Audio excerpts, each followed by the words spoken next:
Hello, this is Kurt Brown, also known as Saint Rambone, investigative journalist in finance crimes and medical crimes committed by those inside the USA governments, and I would say the world governments, because it's all one and the same when you chop the head off of the world government and put a institutional power in, a few multi-billionaires controlling some corporate rings.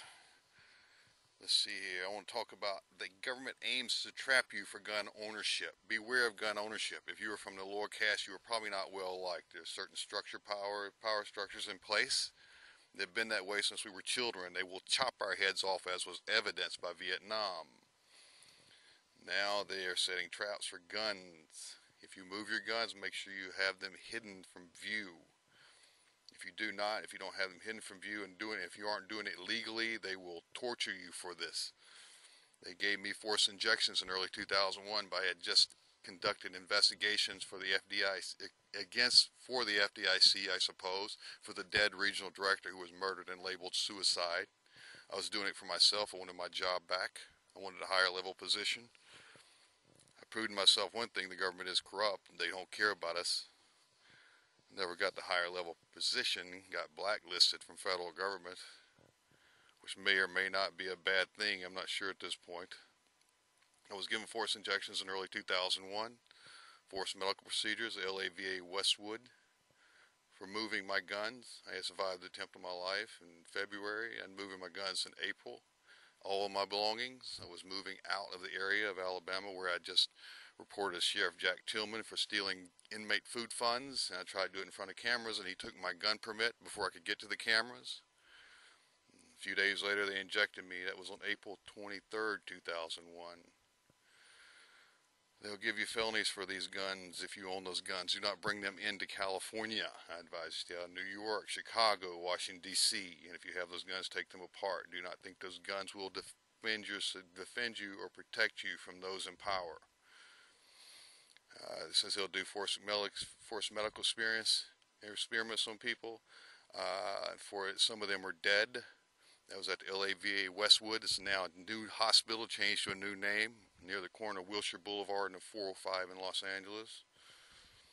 If you ever get busted for a gun, they will harass you for the rest of your life. If you happen to be traveling, they'll always act like you have a gun. These people would just as soon rob you and kill you. These are people inside the United States government. Take a look back at Vietnam. Take a look at everything that's happened in the past 40 years. I think it fell apart a long time before that for many of us. You see, they will torture you for gun ownership.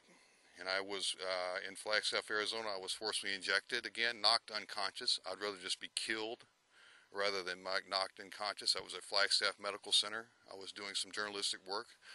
Or actually, I thought I had a burn on my neck, and I wanted to see what the government would do. I went in there and told them it was probably radioactive or something from another area. They knocked me unconscious, drug me in, and held me for 3 days.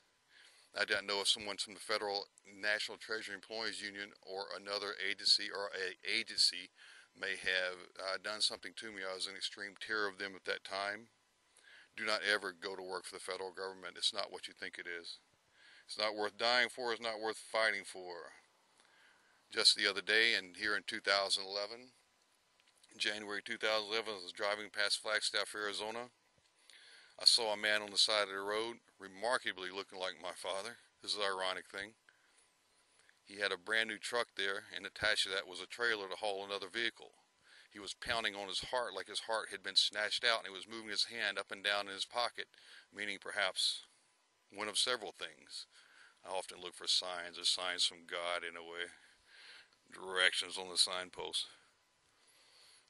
Why could a hand moving in and out of the pocket? Was he bringing me the keys, or was he showing my gun I used to carry in my pocket, on occasion, which I do not do anymore, and I recommend against. But I was going against hardened criminals inside the government, third-rate hoodlums. Killed a regional director, they'll kill me. They'll kill you with chemicals too. Chemicals or even anything, lasers. It's like a trap set out there, and they start trying to harass you, trying to make you respond. You see, when I saw that man pounding his heart, I thought of those veterans killed at the LAVA Westwood in 1999. They changed the name up to West Los Angeles Regional Healthcare Center, and they're still doing the same thing, according to what I've been told. It's the one that over at Phil and Jim in 405. Not Phil and Jim, but Wilshire Boulevard in 405 in Los Angeles. Let's see here. Anyway, it was an LAVA Westwood. They changed the name of it. Who knows what it is? I don't keep up with it anymore. Flagstaff Medical Arizona is still there in 2004. They're still here, Flagstaff Medical Center. Since 2011, I have been outcast. I'm labeled many things, even though my felony was dismissed for gun ownership or simply having them in my vehicle while traveling after not getting a response to an attempt on my life in February of 2001. The government expects us to lay down and die. Don't ever fight for them. Don't ever try to defend their money. Don't think you can stop their crimes. What you have is syndicates fighting for power around the world. America's Constitution and Bill of Rights does not exist. I have been labeled. I have been hounded. I don't believe in anything in the government anymore. Since World War I, I think this thing has probably continued, probably before if there ever was a war. 8-man Earth. Now we've got new technology. Guns are obsolete. Gun ownership gets you killed. That's about it. If you want to donate a truck, bring me the keys. After all, I was attacked in mine numerous times. I've applied for a job in casinos and even in Las Vegas. I gave up on the war against casinos because there's too many. Freedom of choice will always be there. This is Kurt Brown, alias St. Rambo, Mobile Auto Club.